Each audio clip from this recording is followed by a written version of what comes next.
ಓಂ ನಮಃ ಶಿವಾಯ. ಇದು ಶ್ರೀ ಭಗವಂಡೇಶ್ವರ ಸನ್ನಿಧಿ. ಶ್ರೀ ಕ್ಷೇತ್ರ ಭಾಗಮಂಡಲದಲ್ಲಿದೆ.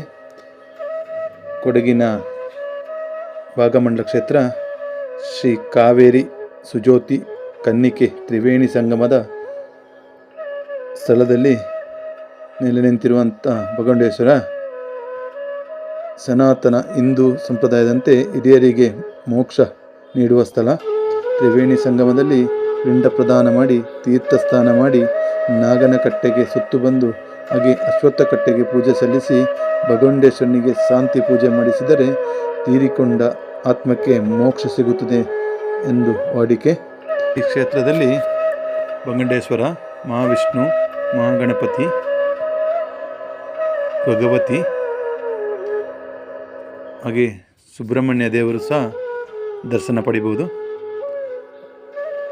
ಹಾಗೆ ಈ ವಿಡಿಯೋ ಇಷ್ಟ ಆದಲ್ಲಿ ಸಬ್ಸ್ಕ್ರೈಬ್ ಮಾಡಿ, ಶೇರ್ ಮಾಡಿ, ಲೈಕ್ ಮಾಡಿ.